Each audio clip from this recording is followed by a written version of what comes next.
शांति। मुरली सुनते हैं सभी? सुनते हैं? मुरली में रस आता है? आपको नहीं आता? आता? गर्दन हिली नहीं, सोच रही थी कि आता है या नहीं। रस पीने वाला नहीं, मन रस। जिसको मुरली में रस आ जाए उसके जीवन में रस भर जाता है। आप जानते हैं ये रस देवताओं को भी प्राप्त नहीं है। मुरली सुनते समय, जैसे आज की मुरली, देखो क्या करना चाहिए हमें सुनते हुए। याद दिलाऊं मैं आपको, कुछ बातें होती हैं ज्ञान की, जिसे फिलॉसफी कहते हैं, ज्ञान। दूसरी बातें होती हैं धारणा की। तीसरी बात होती है बाबा हमें कुछ स्मृतियाँ दिलाते हैं, कुछ याद दिलाते हैं रोज, वो हमें याद आता चले। आज याद दिला रहे थे बच्चे, तुम कितने महान थे। याद करो, कहा था ना, उत्तम देवता, निर्विकारी देवता, विश्व पर राज करते थे।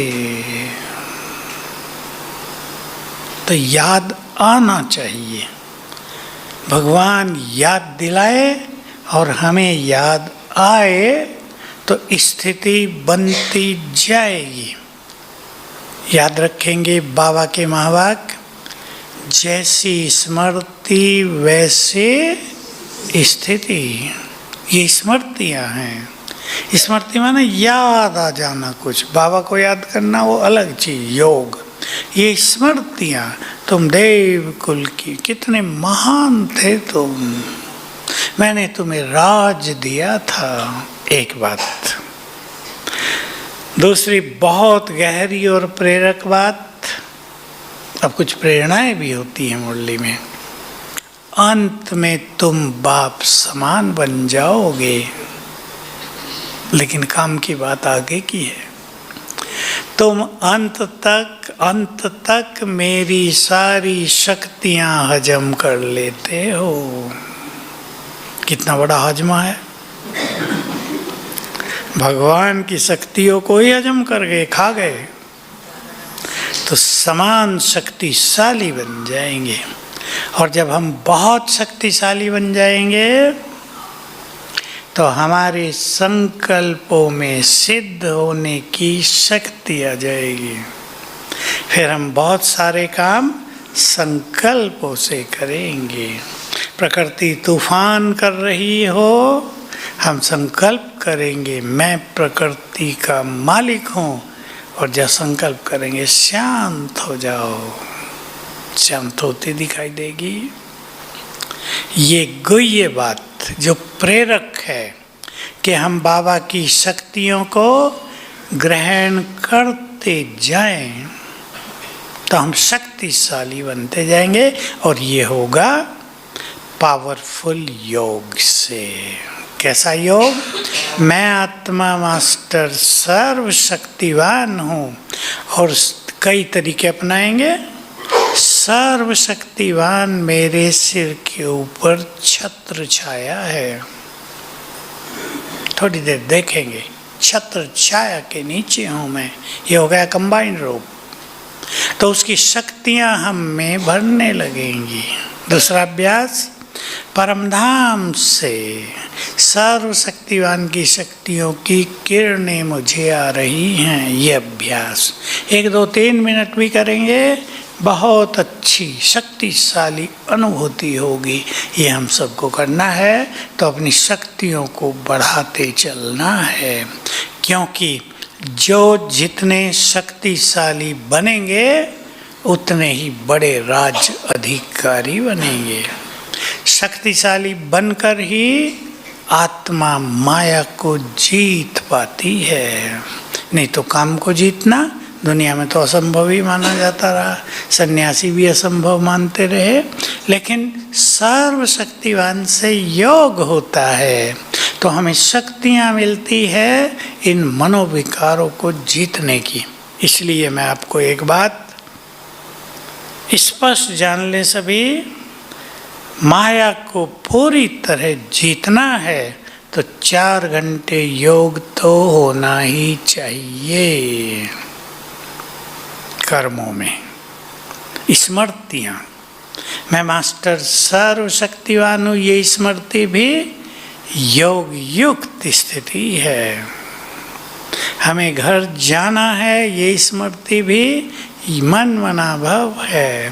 बाबा की मुरलियों से आप नोट करेंगे बातें, स्वदर्शन चक्र घुमाना, इससे भी तुम्हारे विक्रम विनाश होते हैं। ये सब नोट किया करें ताकि योग के बारे में कन्फ्यूजन न रहे कि हम जो कुछ कर रहे हैं वो योग है भी या नहीं, वो तो वो कन्फ्यूजन रहता है, डाउट रहता है, ये न हो। अब एक और ज्ञान की सुंदर बात जो बहुत सुंदर है, श्री कृष्ण जब आएंगे तो बोलो, बोल, जोर से बोलो। बिजली नहीं चमकेगी, बिजली तो विनाश में चमकेगी। तो ऐसा होगा जैसे बिजली चमक गई हो, यानी बहुत लाइट हो जाएगी।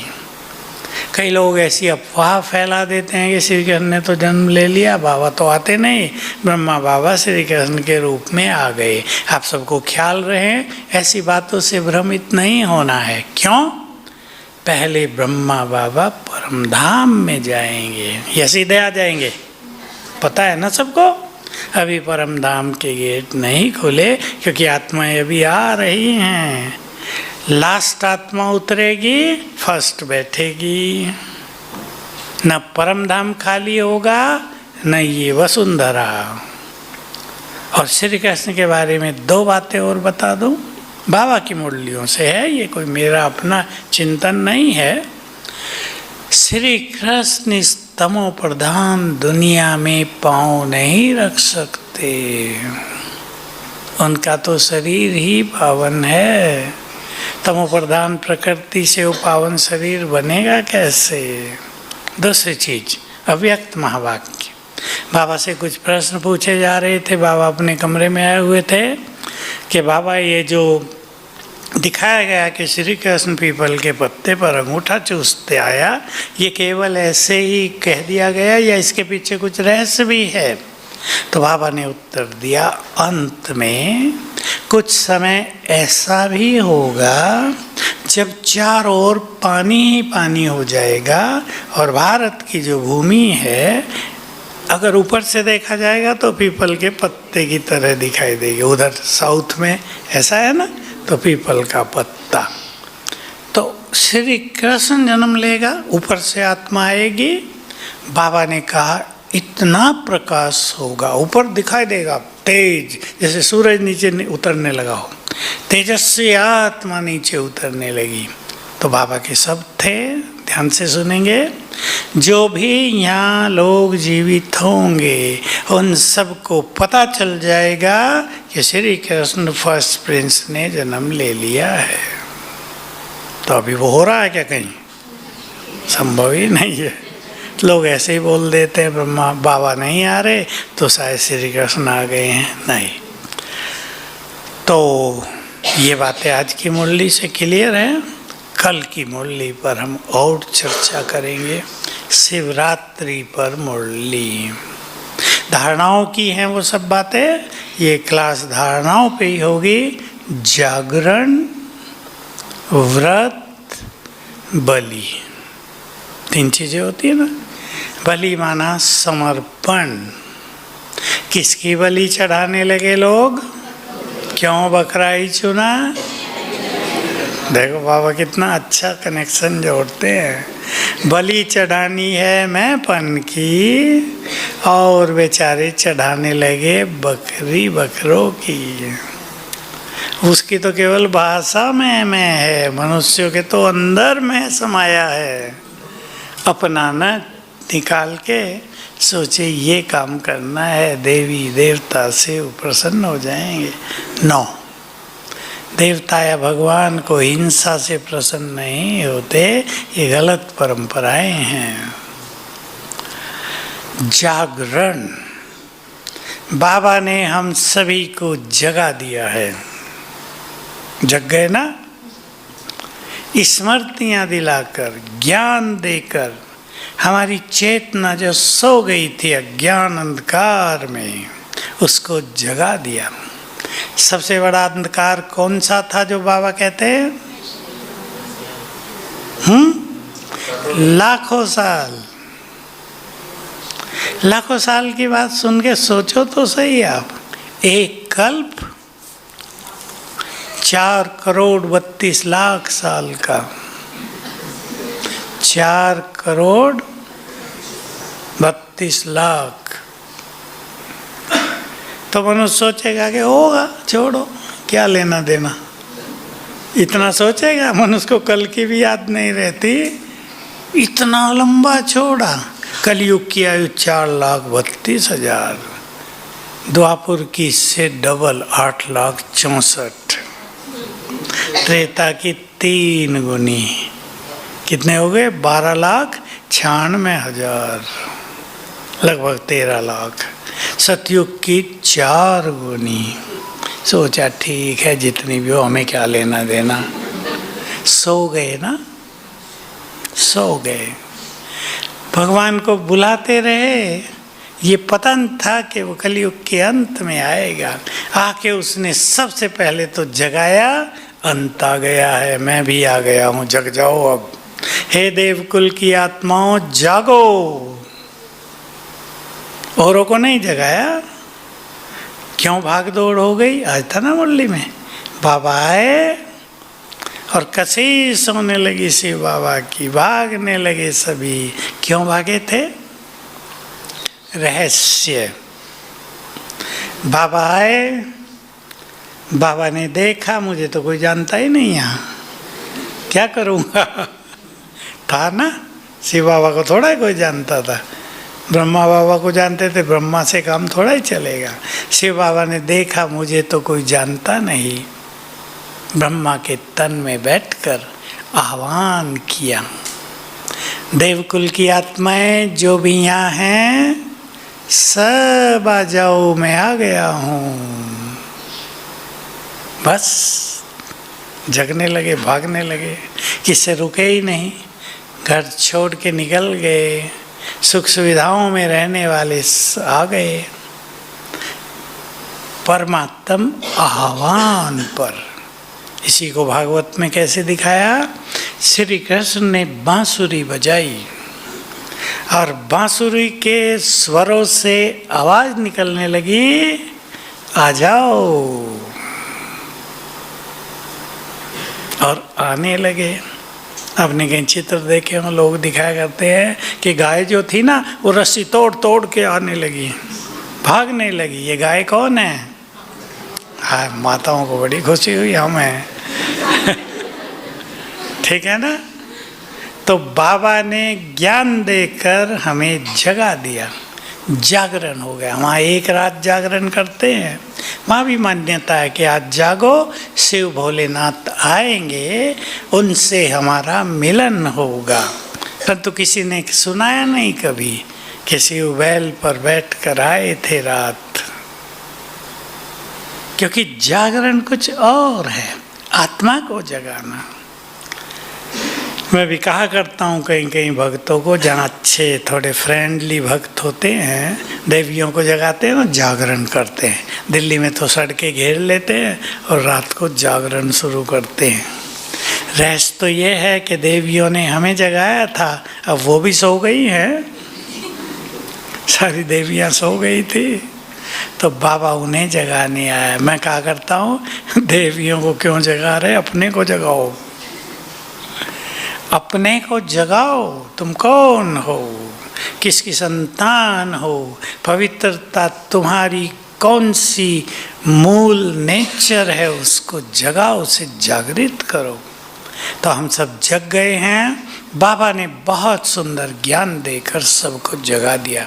जग गए तो बाबा कहते फिर न सो जाना, कहा ना, झुटके ले लेते हैं कई बच्चे, ये वैसे नींद के झुटके नहीं, सो जाते हैं। कोई परिस्थिति आती है उसको देखकर सोने लगते हैं, ये क्यों हो रहा है।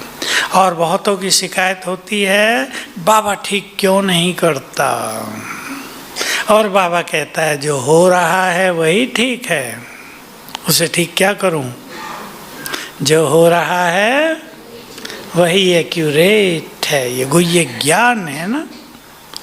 तो बाबा से शिकायत नहीं, इस सृष्टि के खेल के बारे में क्वेश्चंस नहीं, बहुत पक्का करेंगे। नो क्वेश्चन नो कंप्लेंट, शिकायत नहीं। नो क्वेश्चन नो कंप्लेंट, न बाबा की कंप्लेंट न किसी और की शिकायत। मन में शिकायत रहती है ना, ये ऐसे नहीं करते, हमारी दीदी ऐसे नहीं करती, फलाने ऐसा नहीं करते, नथिंग। जो हो रहा है वही एक्यूरेट हो रहा है। कल परसों तो बाबा ने एक वंडरफुल बात कही ना, बाबा के मुख से भी तो अच्छी नहीं लगती थी, हमें तो क्या अच्छी लगेगी।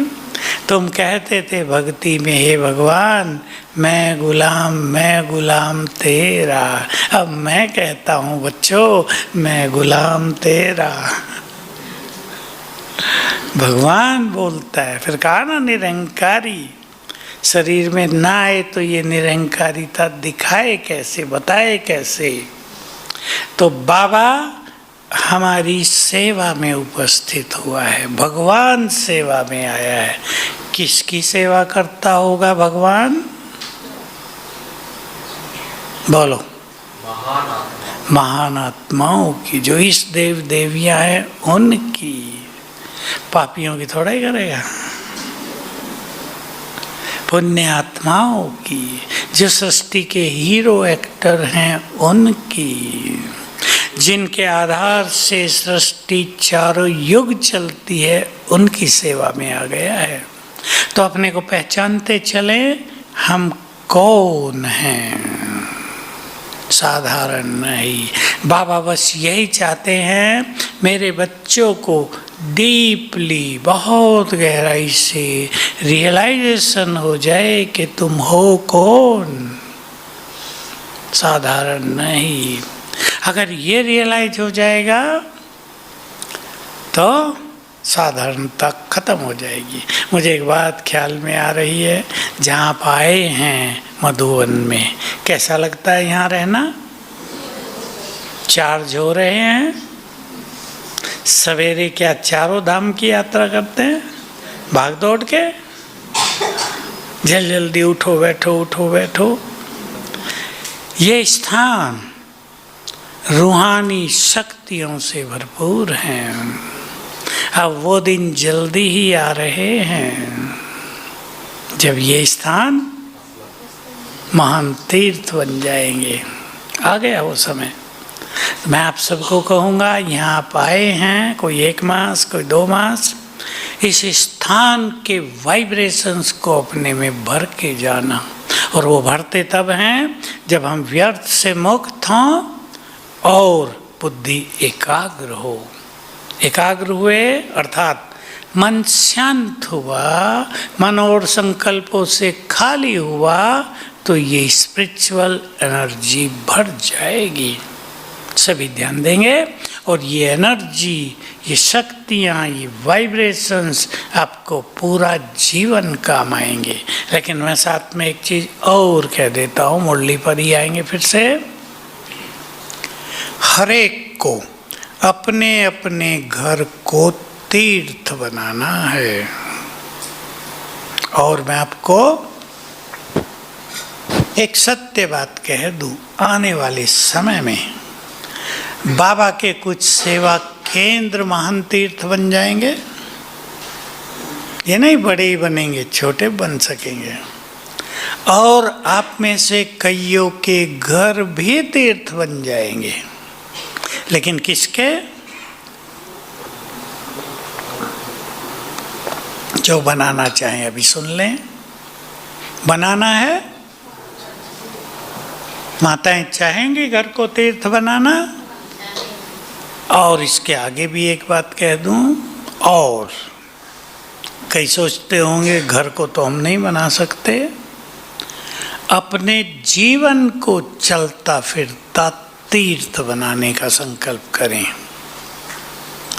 तीर्थ वो बनेंगे, घर तीर्थ उनके बनेंगे जो रहने वाली बहनें माताएं घरों की इष्ट देवी होंगी। पवित्रता की देवी, सबसे बड़ा महत्व होगा पवित्रता का।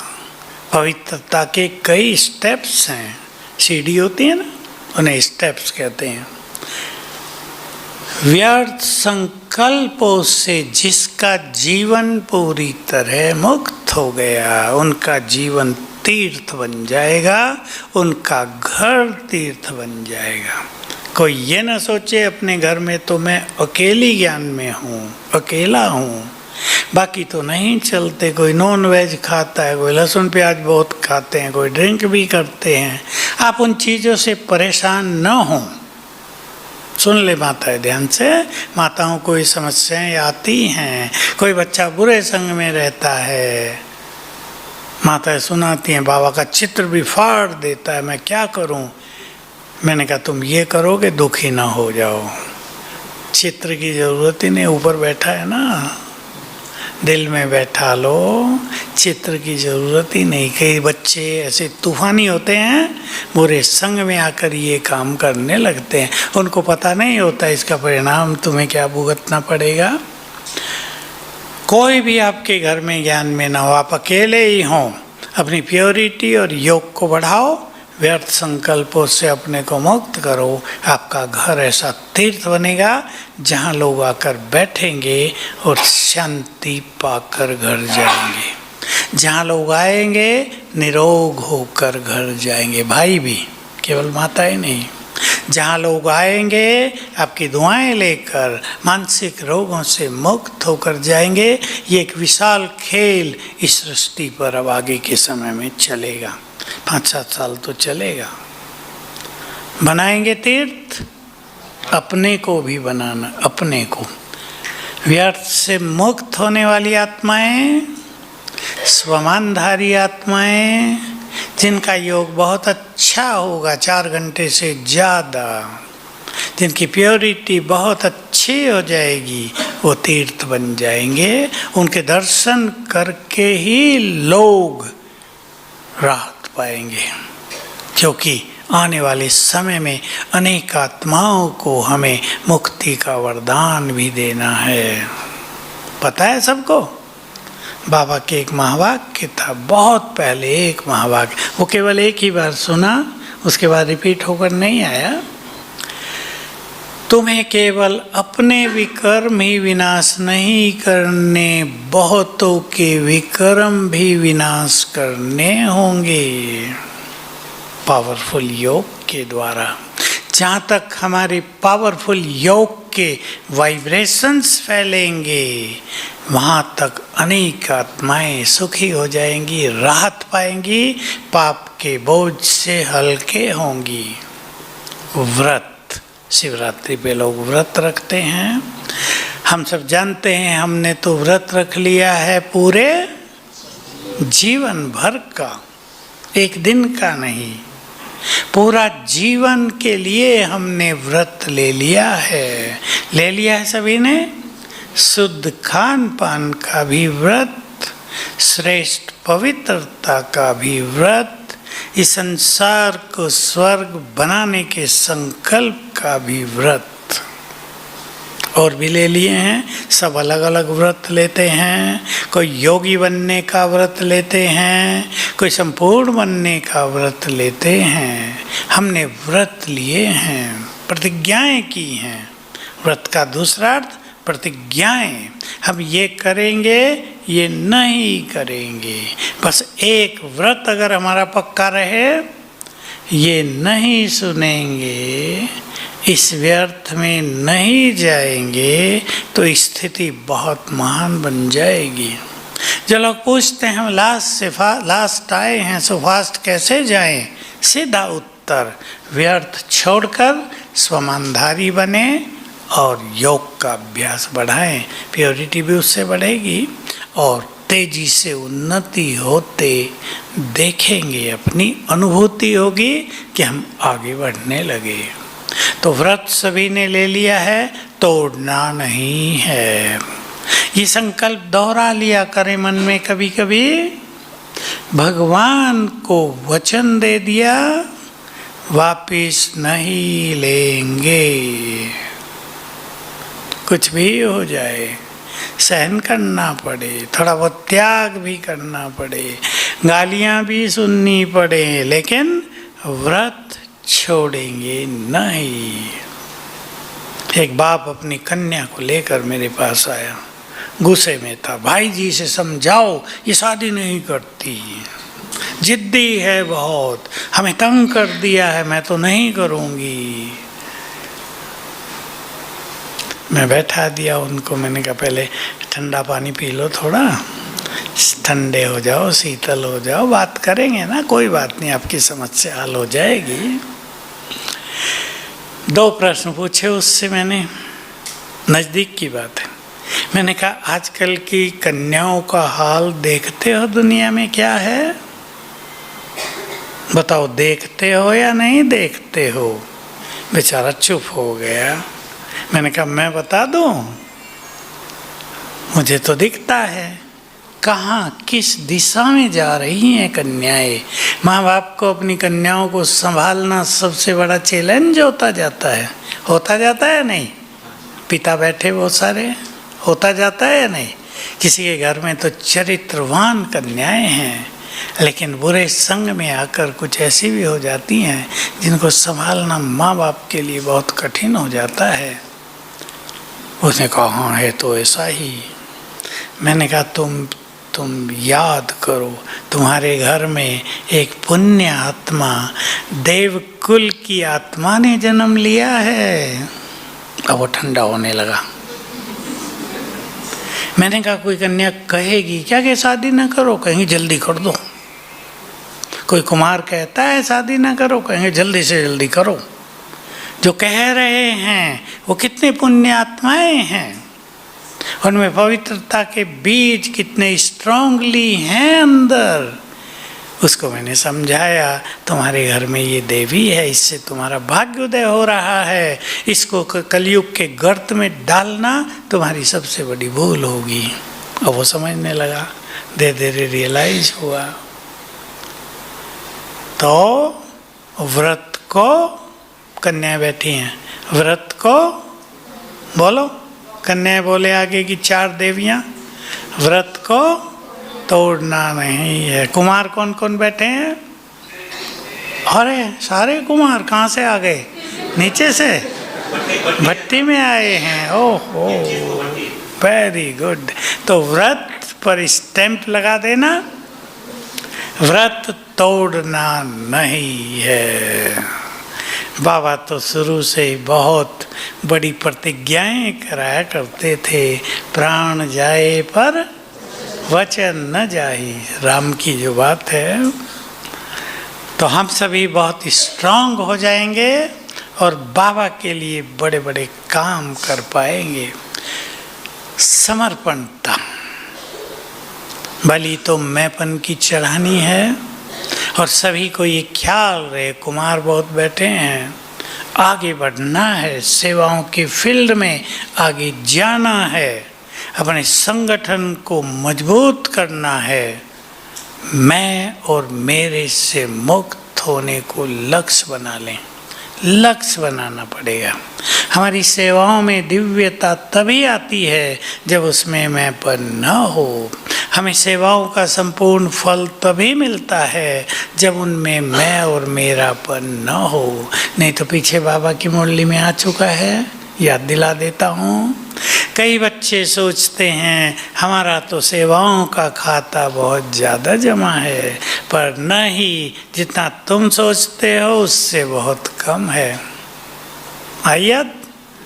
1-1.5 मास पहले ही तो आई थी। कारण मैं और मेरा। बाबा का उत्तर था, अगर खाता बढ़ाना है, 95% तक ले जाना है, तो निमित्त भाव, निर्माण चित्त, निर्मल। निर्मल का बड़ा अर्थ होता है, निर्मल वाणी भी और निर्मल स्थिति भी, निर्मल दृष्टि भी। तो ये हमारी श्रेष्ठताएं हैं जिस मार्ग पे हम चले हैं। एक अच्छा व्यक्ति, कुमार सभी समझदार हैं और एनर्जेटिक भी होते हैं। सभी को संकल्प करना है जिस मार्ग पर हम चले हैं, जब तक मंजिल पर न पहुंच जाएं पीछे मुड़कर नहीं देखेंगे। क्या विचार है? ठीक बात है। पीछे मुड़कर नहीं देखेंगे। पीछे मुड़कर देखने वाले तेज नहीं चल सकते। तो समर्पण, जिसमें बाबा ने कहा सर्वस्व, सर्व समर्पण, सर्वस्व समर्पण, और 3 चीज़ों पे ध्यान दिलाया, मन, बुद्धि और संस्कारों की समर्पणता।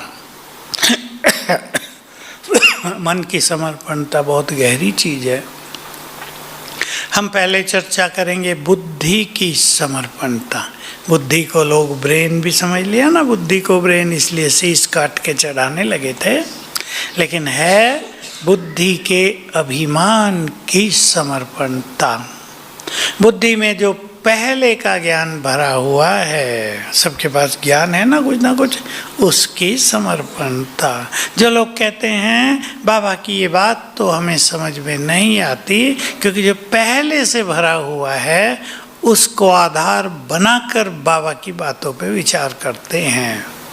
भाई हम वो जानते थे, उस अनुसार ये सत्य है, होना ये चाहिए कि हम ये जानते हैं, क्या इसके आधार पर वो सत्य था? ठीक बात है। संपूर्ण सत्य वही सुनाता है जो संपूर्ण सत्य है, परमात्मा। उसके ज्ञान को किसी और ज्ञान से वेरीफाई करना अज्ञान हो गया है। उसके ज्ञान से औरों के ज्ञान को वेरीफाई करना होगा। तो ये बात गलत लिखी गई है। तो बुद्धि में जो कुछ भरा हुआ है उसको छोड़कर जो भगवान ने सुनाया है उसको धारण करके अपनी बुद्धि को दिव्य बनाना, यह है बुद्धि की समर्पणता। बुद्धि में वही रह जाए जो भगवान ने दिया है। और एक बहुत सुंदर बात और कही, वो कई बार आती है मुरलियों में, इससे हमें बहुत फायदा होता है, चित्त बहुत शांत और निर्मल रहता है। जो कुछ हमारे पास है, विशेषताएं मैं पनाता है ना, उस पर बाबा ने सुनाया, जो कुछ हमारे पास है वो सब प्रभु देन है, प्रभु प्रसाद है, मेरा नहीं, दिया गया है, सेवाओं के लिए दिया गया है। वो हमें महान बनाना चाहता है ताकि हम उसका श्रेष्ठ कार्य संपन्न कर सकें। बुद्धि पर ध्यान दें। और एक बात जो हमेशा मुरलियों में आती है, अपनी बुद्धि को स्वच्छ करो, क्लीन करो।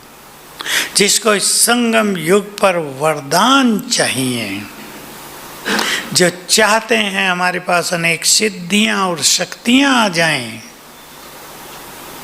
सुन ले ध्यान से, जो चाहते हैं हमारा योग बहुत बढ़ता चले, वो बुद्धि में जो गंदगी भरी है उसको निकाल के स्वच्छ करें।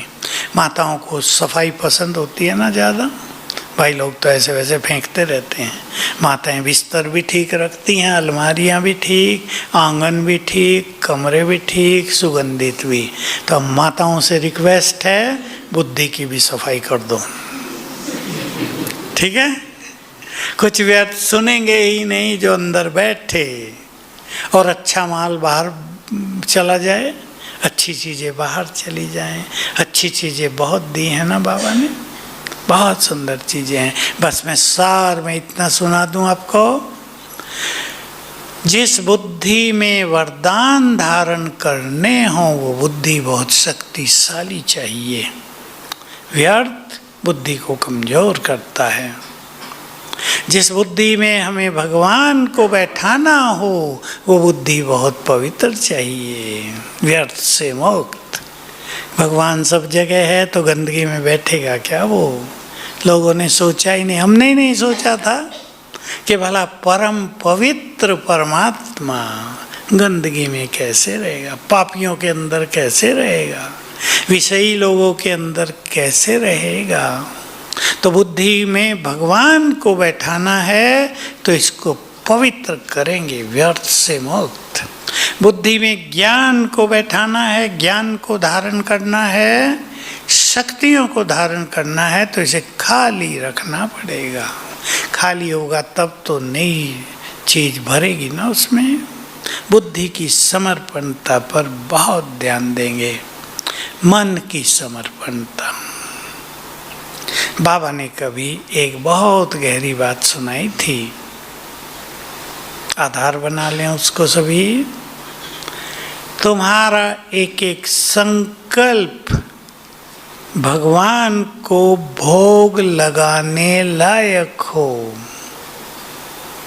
कि ये संकल्प भगवान को भोग लगाते हैं, ऐसा चाहिए। कैसा भोग लगेगा उसको? बहुत श्रेष्ठ संकल्पों का भोग। हम विचार कर लें, व्यर्थ संकल्पों का भोग तो उसे अस्वीकार है, वह पहुंचेगा ही नहीं ऊपर। श्रेष्ठ संकल्प, देखो आप मुरलियों में एक बात देखते होंगे, बाबा कभी कभी मुरली चलाया करते हैं कि बच्चे सवेरे उठ के संकल्प कर रहे थे हम बाप समान अवश्य बनेंगे। बाबा आके क्या कहता है? वाह बच्चे वाह। वो संकल्प स्वीकार हुआ ऊपर। कौन कितना पुरुषार्थ करता है वो आगे की बात है, लेकिन उस संकल्प को भगवान ने स्वीकार किया। इतना सुंदर संकल्प किया, हम आपका नाम रोशन करेंगे, हम आपके इस कार्य को सफल करेंगे। ये सुंदर संकल्प है ना जो भगवान को प्रिय हैं। तो हम चेक करेंगे हमारे अंदर कहीं व्यर्थ का खाता ज़्यादा तो नहीं चलता, व्यर्थ उसे स्वीकार नहीं है।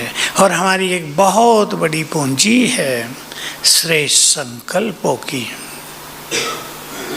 किसी व्यक्ति की पर्सनालिटी, व्यक्तित्व उसके महान संकल्पों से ही चमकता है। कोई व्यक्ति बाहरी रूप से बहुत धनवान हो, बहुत सुंदर हो, लेकिन विचार सुंदर ना हो, उसे कोई पसंद नहीं करता। हम अपने विचारों को महान बनाते चलें, छोटे विचार नहीं। छोटे विचार बड़े लोगों को शोभा नहीं देते। बड़े हैं ना, हम बड़े आदमी। बाबा ने एक बार तो ये भाषा बोली, तुम बहुत बड़े आदमी हो। सिंपल भाषा, बहुत बड़े हो। इस संसार में भगवान के बाद अगर किसी का नंबर है तो वो कौन है? वो हम हैं, श्री कृष्ण, उसकी वंशावली। तो हम बड़े हैं, बड़ों के विचार भी बड़े। छोटे विचार हमें शोभा नहीं देते। अपने विचारों को ध्यान दें, मन को समर्पित कर दिया, माना मन वही सोचेगा जो बाबा चाहते हैं। समर्पण जब हम हो जाते हैं तो हमें जिसको समर्पित हुए उसकी आज्ञा का पालन करना होता है ना, फिर हमारी अपनी बात नहीं रहती। मन प्रभु को अर्पण कर दिया, अब मन वही सोचे जो वो चाहता है। चिंतन करेंगे इस पर। काम एक दिन का नहीं है, बहुत गहन तपस्या है ये। भक्ति में भी हम सब गाते रहे आज तक, तन मन धन सब तेरा, तुझको अर्पण। अब उसको तेरा कर देना है प्रैक्टिकल में। तेरा तुझको अर्पण, हम ही तुम्हारे। रोज अपने को ये संकल्प देंगे, हमारा सब कुछ तुम्हारे लिए। हमारा एक एक श्वास, एक एक संकल्प, हमारी ये बुद्धि तुम्हारे लिए। देखो कुमार हैं, बहुत सेवाओं में रहते होंगे। कुमार अपनी बुद्धि का प्रयोग सेवाओं में बहुत करते हैं, अपनी शारीरिक शक्ति का प्रयोग भी सेवाओं में बहुत करते हैं। हम लोगों ने भी किया है, और हमारे जो साथी हैं मधुबन में, अब तो सबकी आयु बड़ी हो गई, लेकिन सब ने बहुत मेहनत की, अभी भी करते हैं। सफल हो गया ना, तन भी भगवान की सेवा में सफल, बुद्धि योग्यताएं उसकी सेवाओं में सफल हुई, यानी अर्पित हो गई, उसके काम आ गई। तो हम उसके काम आ गए, हमारा मन भी उसके काम आ जाए, हमारी बुद्धि भी उसके काम आ जाए, और हमारे संस्कार भी उसके संस्कार बन जाएं, उसके काम आ जाएं। जिसके संस्कार सुंदर होते हैं उनके द्वारा बहुत अच्छी सेवाएं होती हैं, आप सब जानते हैं। और कोई लड़ाकू हो और आपके किचन में खाना बनाने पहुंच जाए, आप कहेंगे बस रहने दो भाई, हम आप ही मेहनत कर लेंगे, नहीं काम आएगी ना उनके संस्कार सेवाओं में। संस्कार स्वीट हो, वाणी स्वीट हो, एक दूसरे में सहयोग की और शुभ भावनाएं हों, तो बाबा की सेवाओं में बहुत बड़ा बल, बहुत बड़ी मदद सबकी मिल जाती है। तो हमें ये देख लेना है, मुझे अपना कौन सा खराब संस्कार प्रभु अर्पण कर देना है। संस्कारों की बात सोच लो। आजकल के संस्कार कुछ नए संस्कार हैं।